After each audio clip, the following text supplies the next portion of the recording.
Hey guys, I'm trying it again. I've been offline for these live streams. Besides my Wednesday, Thursday night show with Jericho, Double Impact, we're reviewing all those awesome action movies.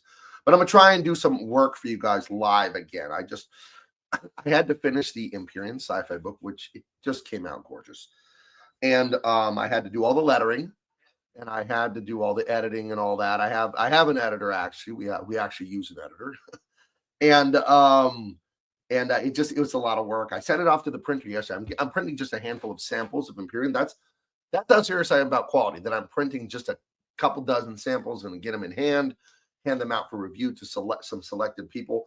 But the crowdfunding for that will be coming sooner or later. I don't know if I can stick to the putting Imperium on crowdfunding before the end of spring of 2025, but the book is done. But I just want to get things right business-wise and look at the different opportunities I have to make sure I market it correctly and this and that, because it only comes out once. You want to make the correct splash. I put over a year into it. We work on so much stuff that I want to get it right. I want to get it right because this actually matters to me. Talking about art mattering. You guys know I'm not an artiste. I'm an actual artist, and an artiste, in my opinion, is a pretentious prick that thinks they're better than everyone because they know how to draw or sing or write, which has never sat right with me. But I don't want to complain. But art is important to me because I believe, and I'm not being pretentious here, I do believe it's a gift. I believe it's a responsibility because you're able to change lives with art. You are able to set the course of people's lives. They'll be so into your music or your movie or your book or whatever, and it can be a philosophy for people. And the better you are at making art, the more you can convince people of anything, good, bad, stupid, wonderful, evil. As long as the art is good, it's very convincing. It's very persuasive. So to me, it's very important to make sure I get this stuff right and make it as good as possible, because I know how stories have affected my life, and that's just very human. That's just part of being human, is that stories completely affect you. So I don't like Howard Stern. I think he's a creep and a bully. I'll never back down from that. I don't have any idea why anyone ever liked him. But I do have an assistant helping me run things. That's why I wasn't doing the live streams or making all the videos. There just isn't time. As a friend of mine, Eric July, has said, as many others have said, you can be a comic book creator or you can be a YouTuber. You can't be both. And that's not a stab at anyone that does one or the other. That's just physics. That's just time. There isn't enough time to do YouTube good and to do comics good. Do them well, I suppose. There isn't. But if you can get staff, if you can get help. So the way I'm doing this now is you see this here. This is my iPad here. This is page 89 of The Unstoppable Tyrus. I'm inking it right now. You wouldn't like him when he's angry. And I just sit here and draw, and then someone else is setting up YouTube, making the thumbnails, hitting go live, setting up cameras and microphones. That's what you got to have. You got to have staff. You got to have people doing it. So thank you for supporting Big Man Comics. You've made that possible, that I can actually have people do that for me, posting to social media, because I know I got to be out there. I'm your friend. You want to talk to me. I get it. But there just isn't time for me to do all the YouTubing and the Twitter and the Instagram and to work on these great books for you and get them out in any sort of time that makes any sense to anybody. So hopefully people are finally, is anyone coming in? With that, 4 people. Okay, guys, hit the like, hit the share. Make sure you let people know that people are that we need to come and watch. I know it's been a while, so it might take a little bit to get our momentum back. And that's me. That's the one thing about social media, is you got to be consistent. And thus far, I haven't been consistent because it's just too much to do social media and to do comics. Comics are very labor intensive. They're very time intensive. But I've outsourced a lot of it. I have other illustrators besides myself that I work with. I've got a handful of colorists. I don't have any writers, and that's the part I'm most hesitant about. There are people I trust, great writers, but so far the company and the amount of books I'm doing is small enough where I don't need any other writers right now. Like, I talked to Mike Aaron repeatedly, one of my best buddies in comics, and I would love to have him for me, like a Punisher style book, because Mike was one of the great masters of working on the Punisher in the 80s and early 90s with Jim Lee and others. And I love Punisher. I wanted stuff like that. And it's funny, one of the first books I ever did in the quote unquote mainstream, it was in Image Comics, was The Detonator, which is the Punisher, where someone used and just basically ideas about the Punisher that Mike had, but he did another vigilante, The Detonator. And I remember seeing at the comic book store in 2003 or 4, come and meet Mike Barron, author of Nexus and other things. So I grabbed it. It says his new book, The Punisher, or The Detonator. So I grabbed the Detonator off the shelf and I looked at it, and it didn't have good colors because they didn't have a colorist. They just had flat colors in there that were kind of random. Some of the colors were a bit random. And I said, well, I can color better than this. So I went home and drew a picture of the Detonator jumping out of a window backwards, Matrix style, and shooting his guns back into the building. And I colored it up, and I thought, oh, he'll hire me to color. And not only did he want to hire me to color, he wanted to hire me to draw it. Mel Ruby, the great veteran artist, he did a lot of stuff. He did Wildstorm, Marvel, DC, everything. He did Red Sonja in the mid 2000s. I guess Mel Ruby had drawn like the first 2 or 3 issues. I think it was the first 2, and then he had to leave the project, the Detonator. So Mike brought me on, and he said, "You got 3 weeks to." And I thought he was hiring me to color it. Said, "I've got a job for you. You've got to draw issue 3 in 3 weeks." So I was like, "Whoa." So yeah, that was my foray into mainstream comics. At that time, I had been working in smaller comics, indie comics. I had a few things published at Image already, where it was just a pinup. My very first published work in the mainstream, if you're just counting Marvel, DC, Dark Horse, IDW, mainstream, was Robert Kirkman let me have a pinup in like 214 Invincible. It was Invincible, Adam, Eve, and like a blasted escape of a city. And there was one of those zombie robots there. What are they called? The zomboids, or I don't know, the main droids. I don't know what they are. But there was one of those standing there, and the street and buildings and all that stuff. So yeah, this is coming along great. I apologize for my absence. It was, not really much I could do about it. The work has to come first. So, right, beautiful assistant. Do we have anything? Anyone in? Any chat? Anything going on? I don't have any questions yet. No. Ask me anything. I might answer. Who's here? Who's out there? Do we recognize any names? I can't see the names. Oh, how strange. I'm not a moderator. You're not a moderator. I suppose I could make you one. Oh, that's funny if you're not a moderator. Well, it's the first time doing it, so I have to get into my YouTube account to make you a moderator.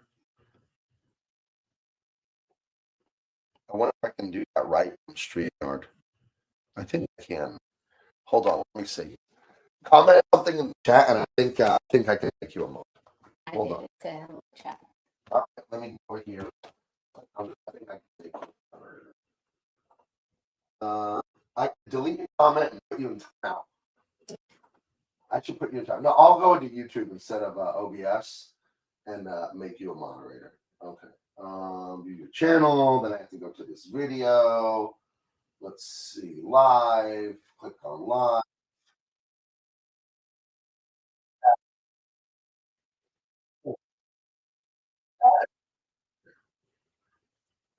Manage moderator. Can manage blocked words and change chat modes and live. Also has capabilities of standard mods. Okay. Second. Okay, you're now. Okay. All right. I'm gonna sit my button back down. And Ramdog 113 says, "Hey, Gabe, for something like on a daytime show. Hey, Ramdog, keep it going with your political cartoons you do every day. That's pretty good. Ramdog has great movie knowledge. You know that, and he's a huge fan of Akira Kurosawa.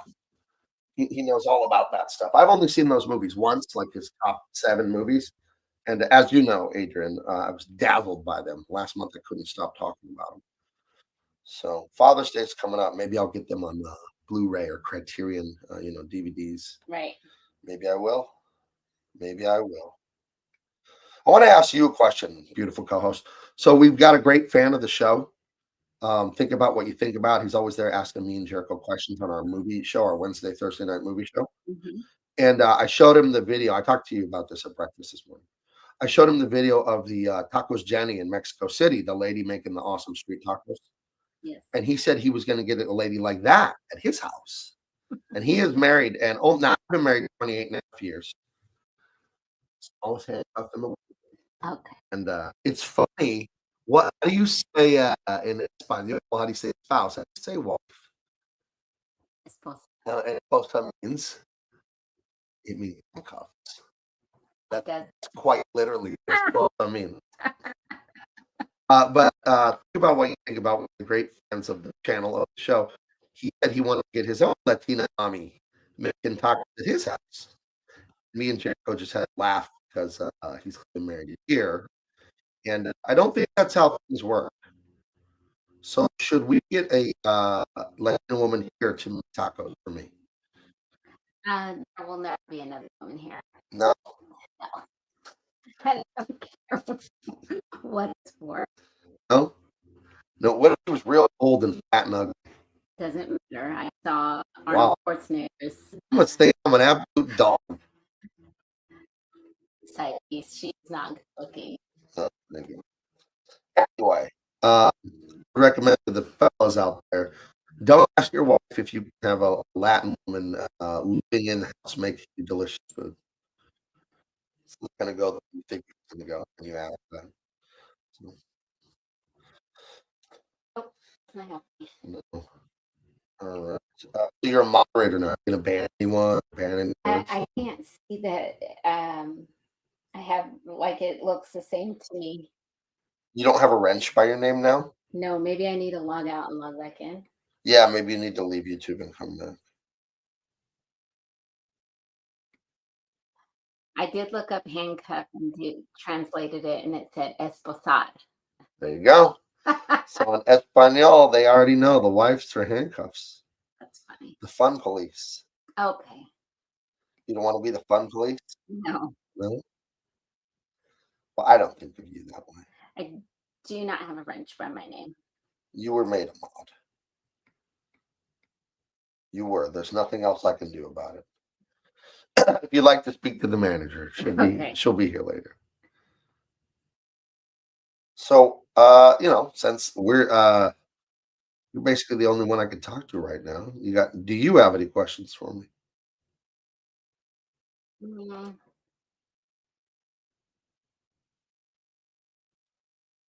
What is your favorite part of like writing, inking, penciling, coloring?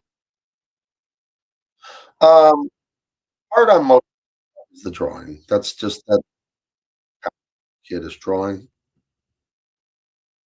Um, to say I love every aspect of it is an understatement. I love writing. I love coming up with dialogue. The part I like least is the coloring, and that's only because I did so much of it in DC Comics and those companies, quite literally thousands of pages. I would do like 1,000 pages a year sometimes when I'm a freelance colorist. So that part, like, I'm over it. And I'm just gonna say it this way. People think it's I'm too good at it. It's too easy, so it's boring. I am grateful to have the skill. It would be terrible to not know how to color, and then you have to rely on other people to color your work, and then they're doing a crappy job. But I'm too good at it, so it's too boring. I hate to say that. It sounds pretentious, but it's my truth. Okay. I don't know. I have been intensely studying color and coloring since I was probably 11 or 12 years old. I'm 46. That's 35 years, you know. Right. And I realized that I told you I only realized this like 2 years ago. I didn't know why I knew how to color so well because every skill you can have some talent, but you still have to learn it. And when I started working professionally as an artist, I could just color really well. And that kind of never made sense to me. Like, well, why do I just do this so much better than drawing and everything else? And all my drawing and all that has caught up. And then I realized like 2 years ago, it was because of those little tabletop Warhammer miniatures. I used to paint them when I was a kid, starting around 11 or 12 years old. And that was a true education in color theory and modeling and shaping things with color and light three-dimensionally. And I didn't realize that I had been relying on that when I worked as a comic book artist because I just got a hold of Photoshop and I could color. And you see most people's first color work, it's terrible. They don't, it's just all too saturated, too weird looking, like there's a lot of weird stuff. And it wasn't that way for me. Right out the gate, I started getting hired professionally to color, within months of coloring stuff. So, um, yeah, it was almost 2 decades before I realized it was because of those little miniatures I colored. It's something I'd kind of forgotten about. So, I never really played Warhammer. I just liked painting the miniatures and building the models and all that. But as far as sitting there rolling dice, arguing with some nerd about +3 heat resistance, and oh my god. So I don't have the right personality for that. And I'm not criticizing nerds that do, although I will call them nerds. I don't know. I'm not a role playing guy. I hate role playing games. I really I can't like the video games in general. They're fun, but they're a big waste. But the role playing video games, these kind my brother loves. Like Yeah. Final. Yeah. How is it the Final Fantasy like 17 of them? I saw someone saying to Tom Cruise, like Mission Impossible, it's like you've defeated these bad guys like 6 or 7 times in a row. These aren't impossible missions. You were telling me this morning that you wanted to do Mission Impossible.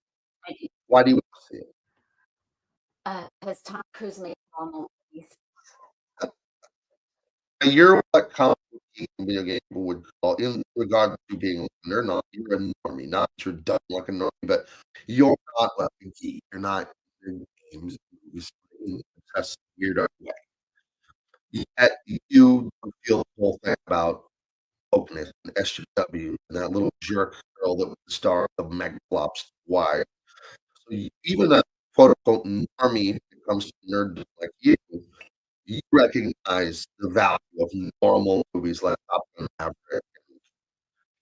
Well, yes, I want my heroes to be heroes and being saved to be a mission.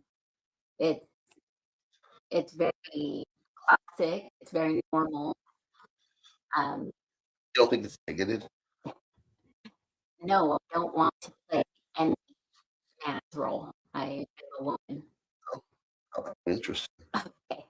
Um, but no, you want your heroes to be masculine and strong and can do anything and romantic and sweep you off your feet.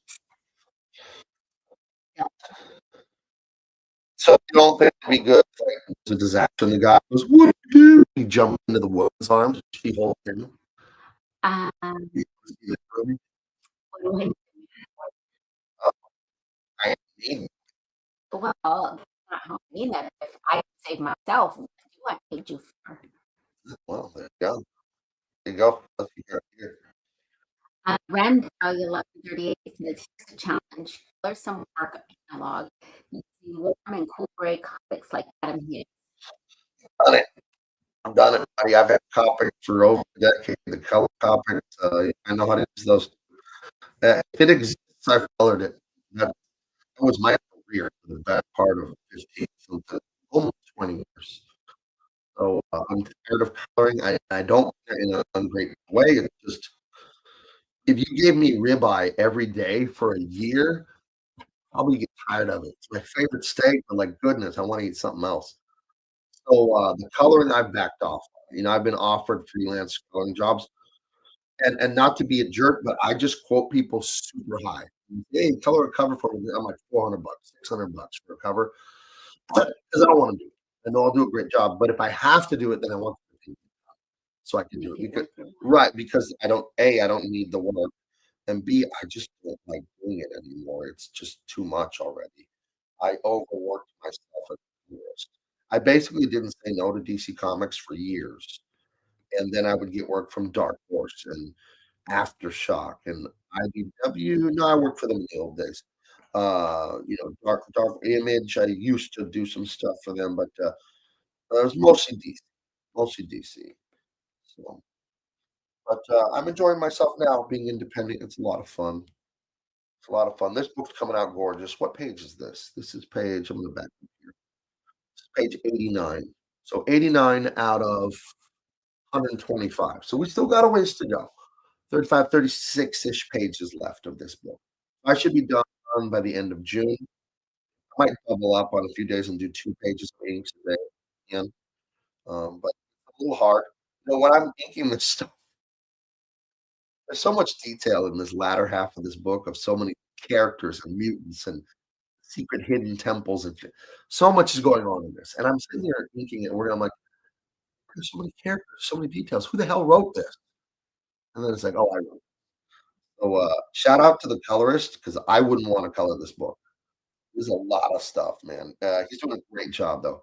He's only a couple pages in. Only hired him like a month ago or a few weeks ago, and he's doing a really good job. We got a veteran colorist, and he's doing an awesome job. It was recommended to me by Akion. I'd heard of this colorist. I've seen his work, but I didn't know him at all. And then Akion, the guy that penciled Dean Cain, and he drew him for me as well. He said, "Check out this guy Andrew." So I went and looked at more of his work. I'm like, "Whoa!" So and he worked for Marvel and DC and all that. And so it's I don't like hiring amateurs. I feel sorry because everyone needs their break. Everyone needs to get into this industry. But the where my company's at is newer and still small and all that. I'm not gonna break anybody. You gotta be established to work with me. I don't want people who are kids or brand new or learning on the job. It would slow down too much what I'm trying to do. If I was doing if I had a giant company already and we are doing 30 books a month, yeah, then you can bring in new youngsters and they can learn on the job and they can do smaller stuff, short stories. But right now it's like, no, we're lean and mean and we just want to get things done. So I appreciate the veterans that I work with. So yeah, I've worked with different colorists. I think they've all done a pretty damn good job. And I think they like the way I work with them because I freelance so long. I understand what they need. You know, press for workflow, money, and I get it. It's a bit of a grind. One of the main things I try to avoid with colorists is a deadline crunch. That's endemic to the whole kind of industry. Hurry, hurry, hurry! We got to get the date through. We gotta hit it by this date for the printer. And I want to do that because that's all I did. I can just chase the deadline. It's you're missing holidays and birthdays, and you're bringing computers on vacation, set up in hotel rooms. It's a real shit way to live. It's not it's pretty so I don't wanna do that to them.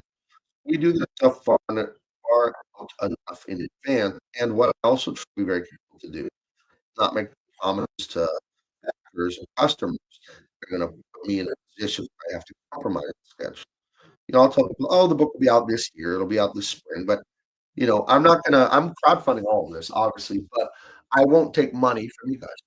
It's still a crowd fund. It still will meet the legal definition of, yes, I take the risk up front, and, I get paid back from you guys for doing this by the crowd fund of it, but you can rest assured that you'll actually get your book within the same presidential term that you order it, unless it's like the month of the election.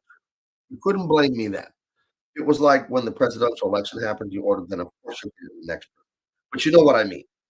You're not gonna order something from me, this year, and then we'll see if you can get it before 2 Olympics have happened. That's dumb. That's dumb and disrespectful to customers and backers. 'Cause, call a spade a spade. Yes, legally, absolutely legally, it is crowdfunding, what everyone's doing, and they say, "Oh, well, sales aren't guaranteed. You're backing an idea, you're backing an artist." I get that's the legal definition, but if we're speaking ethically, just human to human, you're buying a book. Yes, legally, you're supporting an artist and their vision and blah, blah, blah, and helping them create a thing. You are buying the book in a ethical sense. In a legal sense, you're just a backer. You don't have to get anything, but for me, you always will. The intent. Right. Yeah, the intent of the spirit of it. So, yeah, I don't like that, and I think a lot of people have been very irresponsible, very, rude, frankly, to their customers about how they haven't delivered things. And, to me, it's unacceptable. The only acceptable reason for a book to be late is, as they say in law, the French, phrase force majeure, right? An act of God, something out of my control. We've seen people where they had a family tragedy or disease or whatever. That's nobody's fault. But if someone's, like, taking all this money and then just dicking around forever, that's completely their and it's unacceptable. So you're never gonna get that from me. And again, that's why I take the risk up front. I believe in myself enough that, yeah, I can make stuff good enough. I believe that I will invest my time and money, and, I'll get it back on the platform on the back end. That's the way I'll do it. So and then that'll keep things going.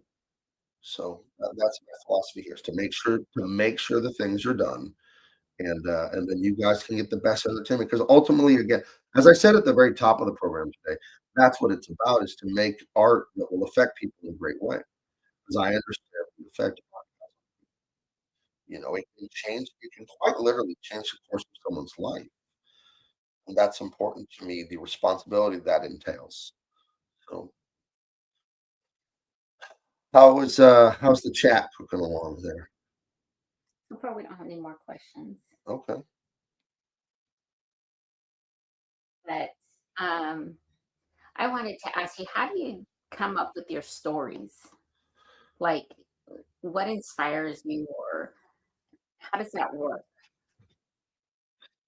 That's a very nebulous question because I don't really know. You know me. You've known me since I was a kid. My mouth and brain just seem to go. I don't know where the stories come from. Like I've had people ask me about writer's block. Don't know what you're talking about. That doesn't exist. Um, it's a fire hose. It's just a fire hose of ideas and information that never seems to end. I don't know. I have no idea. I know it's not normal. I know 99% people, 99.9% people, their brain doesn't work that way. But for me, that's just how it works. I don't know. I understand story innately. It didn't have to be taught to me. I've been telling stories since before I could read. When I would play toys with my brother, it wasn't bam, bam, Ninja Turtles attacking. It was deep, convoluted stories of dramas and betrayals and evil twists and a big twist at the end. And I don't know. It just comes to me, and I have no idea where it comes from, and I frankly can't turn it off. It's just there. I can make up a story in seconds. Just give me a premise, so I see something I find interesting, and I can just make up a general concept of a story immediately. Um, Same with dialogue. I don't know. I look at the drawings and I'm like, okay, like he's saying that, and it's uh, so the answer I'm giving you, I've seen other writers talk about, is unusual. Most writers, it's a lot of scratching and bleeding and a lot of hard work to figure that out. And it is a lot of work, but it isn't hard work. It is a lot of work, but again, it's not hard work. I'm not sure where the writing stories come from. They seem to be there in my head. I don't know. That's how it's always been since I was a little kid. Yeah. Henry Thrun says, "Hail." Hail Henry. Said, "Yeah, my brothers and I would play 5-part series with our toys." Oh yeah. I would con my brother into playing Star Wars because I like to play. He loved playing Star Wars, but I loved it even more. And I wanted to play every day for hours. And sometimes he wouldn't want to play, so I'd put like Empire Strikes Back in the VCR, like play the movie a little bit, and that'd get him in the mood to go play Star Wars. So I would kind of manipulate my brother by putting the movie. I'm not even kidding. I put the movie on and we'd watch it for like an hour, half an hour, and then kind of get the toys out. I'm like, hey,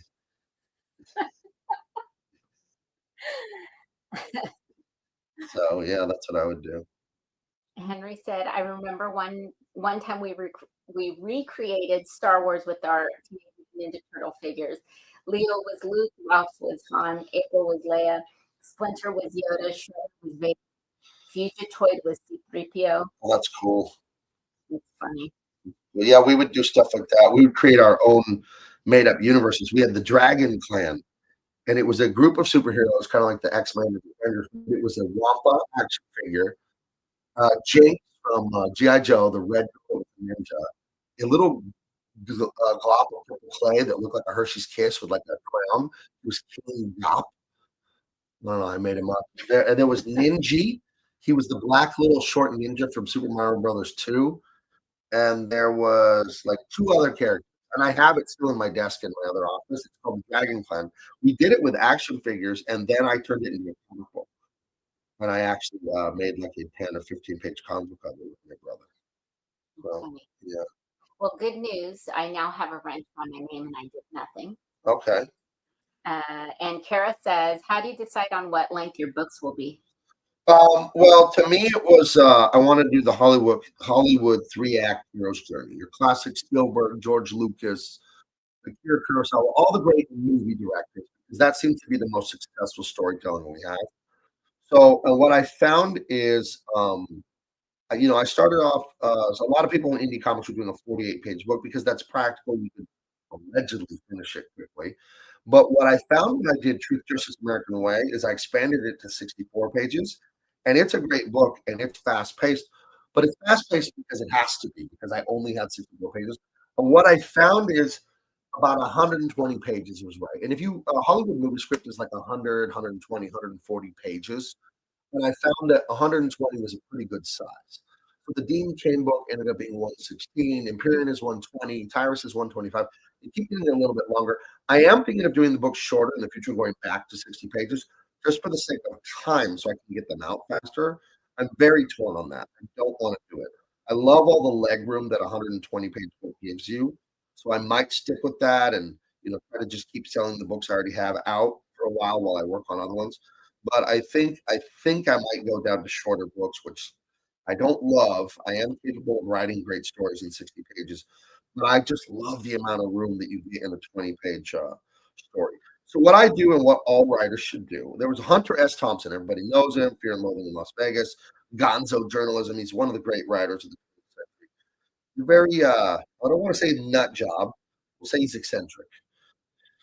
One thing that he did that I didn't know he did that I did with him. Scott Adams, the great creator of Dilbert, one of the smartest people I've ever not met but known of. He says this too. Anyone who knows anything about succeeding understands you copy. Does not mean you rip off. Does not mean you trace. It means if you want to be a quarterback, you watch videotape from Peyton Manning over and over and over, and you copy his moves and his technique. It's your own because you're doing what he did. What Hunter S. Thompson, the writer, did is he sat there with Moby Dick and copied it one for one. He typed it out, and he didn't publish it like a book, but he said he wanted to know what it felt like to do that. The only knowledge you have in life is doing something. Do it. Yeah, you can hear about it, you can read about it, you can watch Peyton Manning throw the football, but until you go and throw it yourself a million times, you don't know. So for me, it's like, well, how do you write a good story? So I took like Indiana Jones and the Raiders of the Lost Ark and deconstructed that script into the basic 20 plot points and looked at them from 40,000 people. Like this happened, then this had to happen, then the bad guy did this, and then the good guy felt like this. When you look at it from far away, squinting your eyes, you see this very general framework. You're like, oh, I get it. There's a great book, rest in peace, Blake Snyder, Hollywood screenwriter, called Save the Cat. Everybody has this book who's interested in screenwriting, and he goes over this very thing. It's the Save the Cat beat sheet. I think it's like 15 or 19 books of how the Hollywood three-act hero's journey works. There's Joseph Campbell, the great author. He did The Hero's Journey, The Hero with a Thousand Faces. What I've come to find, give me a second here.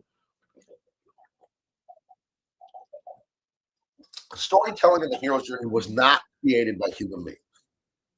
It was observed. After enough time, we told these stories, going back to Gilgamesh, right? Like 20,000 years ago, or whatever, however old the Sumerian tale of Gilgamesh is, 10, 20,000 years. What you observe about the hero's journey is it's the same story over and over and over again. We did not, and there's a reason that human beings from disparate parts of the world and time all come up with the same story. Now, use logic and intuition to realize, well, why would people from different cultures, religions, time, continents, why would they all come to the same conclusion? So that means we didn't create it, we observed it.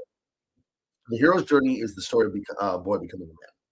And becoming a man is essential for humans to survive. So that's how we separate this concept. So the hero's journey, Luke Skywalker is a boy. He's on moisture farm with Owen and Baru.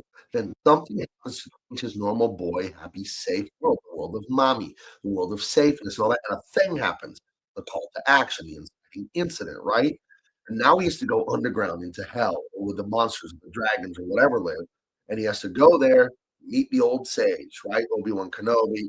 This happens in so many stories where you meet the old wise man, he gives you a sword, it's Legend of Zelda. It's dangerous to go alone. Take this, and he gives you a sword right after that after you go into the cave. So you go from the normal safe world of mommy where nothing is ever bad, and then you go and, hey, there's a dragon. What are you gonna do? So you go there, you gather your team, you fight, you gain skills, you almost lose and die, and then at the end, you twist. There's a twist, and you kill the bad guy. You blow up the Death Star. You slay the dragon. Now you have new powers. You're a man now, and you come out of the dark world and you go back into the light world, and you bring your to the tribe, the village, and everyone celebrates. We have a new man because we need new men. So that's what the action adventure story is. It's a boy turning into a man, and how essential that is for human beings to have it, though, and that's why it all resonates deep within us because it's like a blood memory of how we survive as people. And so the hero's journey, you don't have to make it up. It exists already for you. All art is that way. People call themselves comic book creators. Only God creates. We create nothing. We never have, and we never will. We observe, we discover, we rearrange. We don't create. Everything I could ever write or draw already exists in the universe. No matter how weird and trippy and dreamlike I can make it, it already exists. I cannot create anything. Nobody can. So that to me is why writing is so amazing because it touches on this thing where wanting and expecting to see with the hero's journey. That's how deep it goes. People think it's throwaway entertainment, and it's not. It's really speaking to what it means to be human. That's why the social justice warrior weirdo stuff doesn't work because it defies reality. It says that evil is good and good is evil. It says the things you actually want and need are bad and wrong. And like Lilo and Stitch, they're remaking it. And some news broke today on social media of all this shit that's in that movie. So one of the main Lilo and Stitch movie is Ohana, his family, nobody gets left behind. That phrase is said over by Nani, the girl, Lilo, the little sister. Nani's like 20 and the sister's like 10, right? Two characters, and the parents died in a car wreck, and she's the guardian of this little group. And it's like, hey, we don't leave people behind. Ohana means family, and family means no one gets left behind over and over and over and over and over. We're going to stick up for each other. The biblical idea of die, let yourself die for others. Sacrifice yourself for others, right? Love thy neighbor as thyself. The golden rule. Do unto others, you have them do unto you. This is all great Christ-like teaching in the original Lilo and Stitch. You know what happens at the end of this Lilo and Stitch? Spoiler.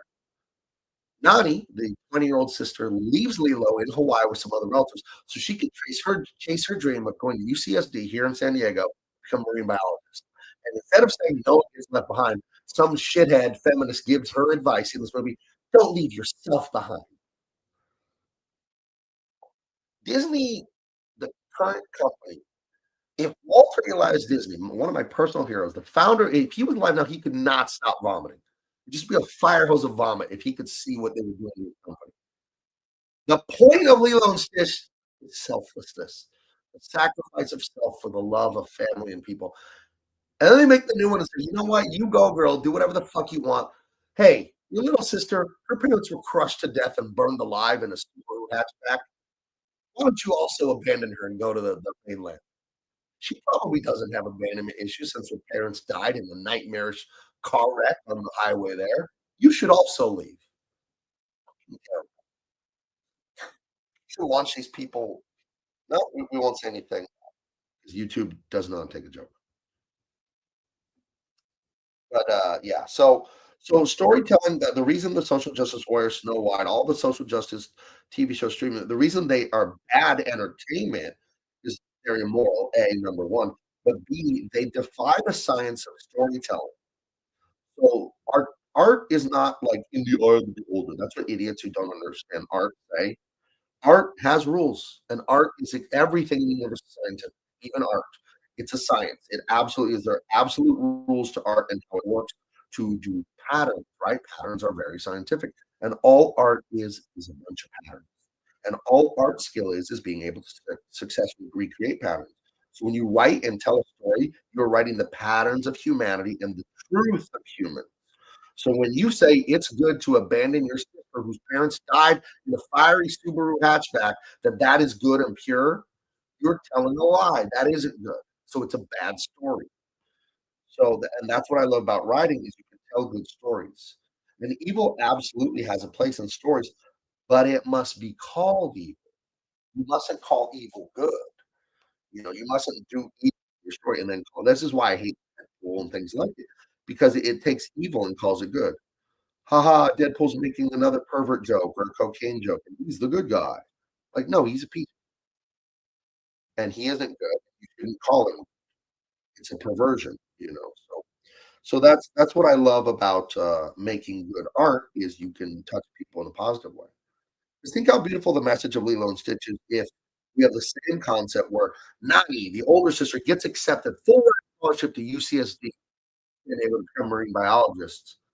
But she gives that up to stay in Honolulu with Lilo because she realizes her 9-year-old sister, whose parents died in a fiery Subaru hatchback, needs her more to selfishly become a biologist.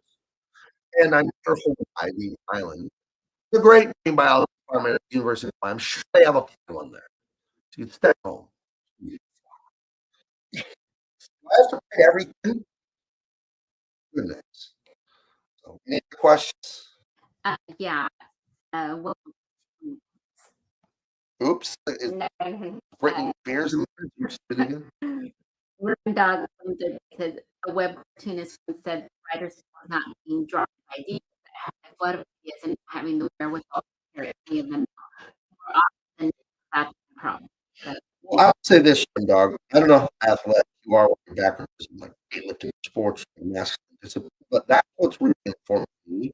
Is football, separating my shoulder, spreading my ankle, getting hurt really bad, tasting blood in your mouth, or having triple vision from getting hit in the head, and just a coach taught us in high school, so going back 30 years from it. Hurt, and there's hurt is ow, this really hurts. Injured is my God, it doesn't work.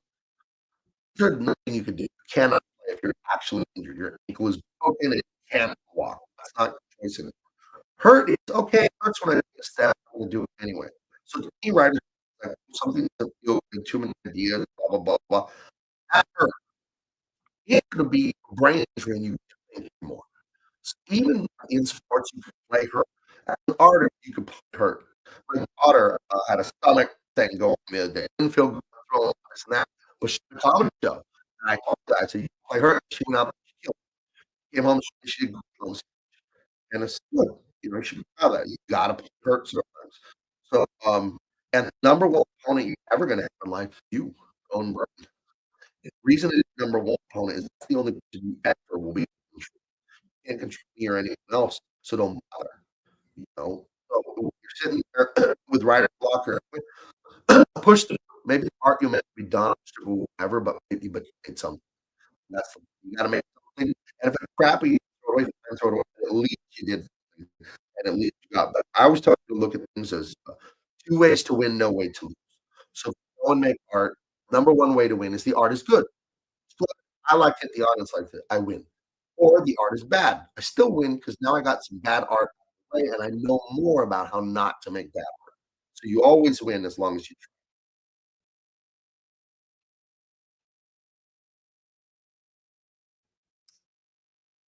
um, yeah, that's about all that's going on.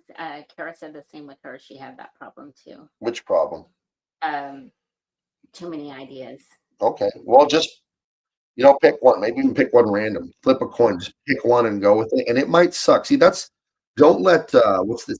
Don't let perfect be the end. Because if you're like, oh, well, I don't want to do this.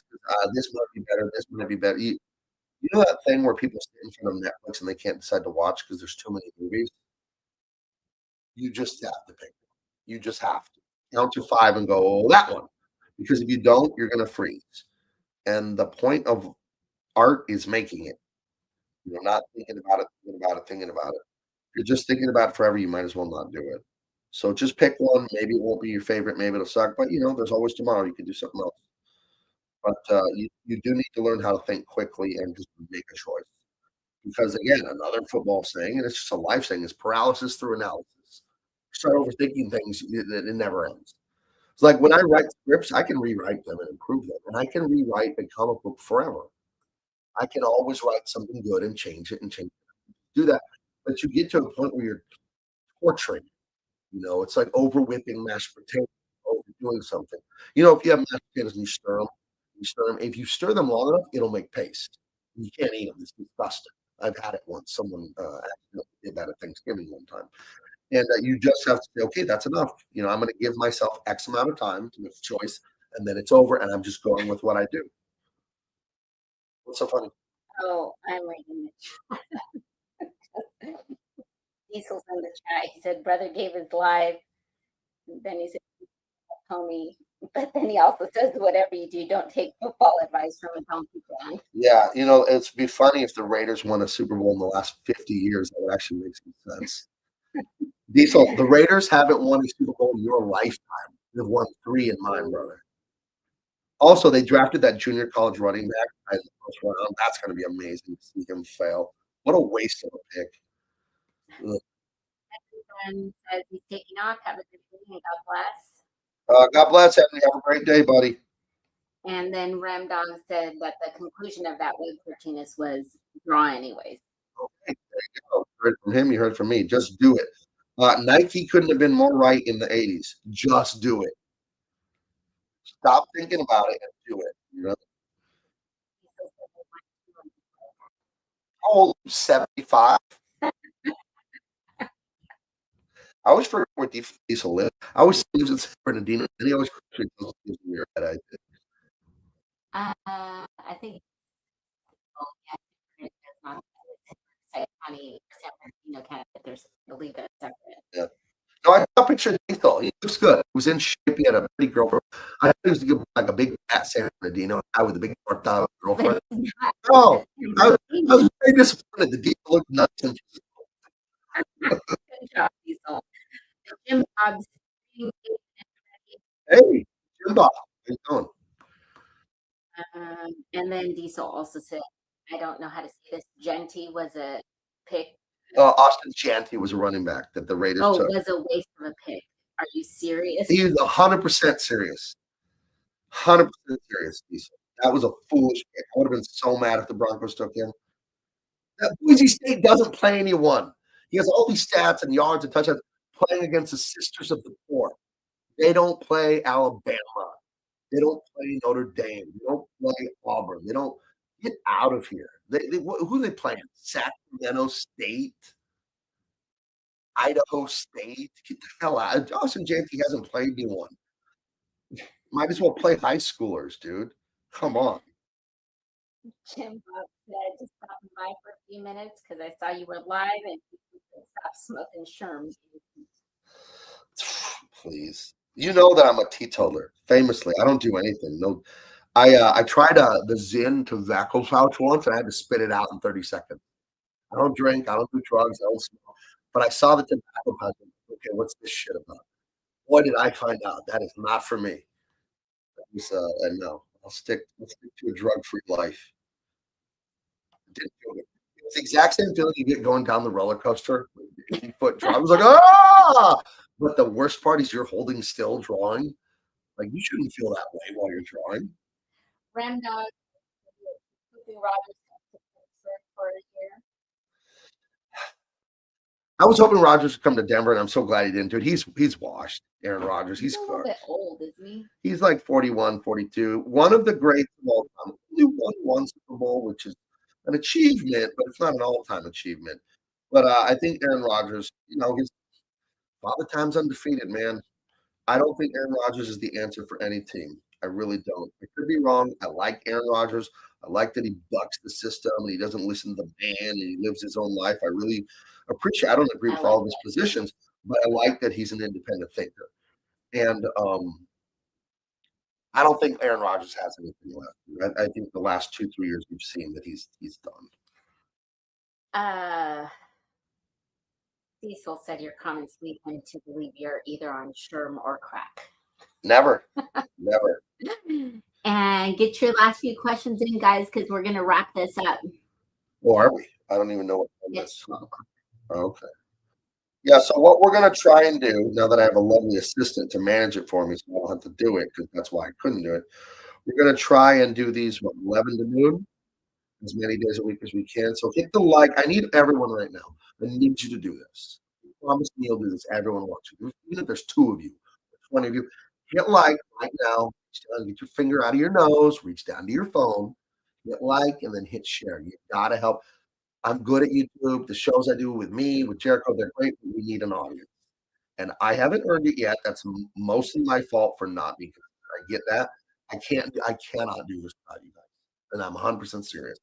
So that's all I ask is that you hit the like and hit the share. And we just get this out there. That's all. It doesn't cost you anything to do that. Join the channel as a channel member. What you get with that is you support me and help me grow this. And whenever I record and post a video, which I don't do very often, but when I do, you'll get access to it hours before anyone else. So, yeah, join the channel, hit the like, hit the share. But right now, hit the like and share. That costs you nothing. Yep.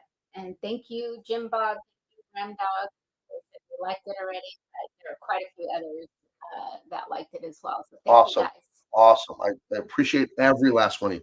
What do you think? This is what I've been working on while we've been on the air. So, Goat, very scared of Tyrus, runs away screaming. Another goblin monster guy goes flying through a rock wall, and Tyrus is standing over him with his ex-girlfriend, Cindy. I love that whole Bruce Willis and what's her name, moonlighting thing, that whole romancing the stone, that whole marrying in Indiana Jones of the woman and the guy that kind of had a past. They're no longer together, but she's with him on the adventure. Um, this is that thing I'm talking about where you take the stuff you love and you copy it and make it your own. It's like, is this a copy of Indiana Jones or Romance of the Stone? No, it's not a copy at all. It's a completely original story. But you take those great concepts that other people figured out and go, okay, this is how I can make this mine. This is how I can make this my idea. And the greats do it. All the greats do it. Everyone who's great at something, they look at people who came before them and respect the accomplishment, and then make it their own. Oh, that's how it's done. Because I think it's only ego where someone would say, "I have to invent the wheel by myself." Well, haven't I had? Why you shouldn't make your own computer that can draw? You make your own drawings for like you're not gonna do any of this just for yourself. It's just insecurity and ego. So any final comments or questions before we take off today? Let's see. Jim Bob said, working on Tyrus stuff, but that's before you showed that page. Oh yeah. I knew it was Tyrus. Yeah, this is a hoot, this thing. It's a lot of fun. I will be done drawing it by the end of June, hopefully. It's amazing.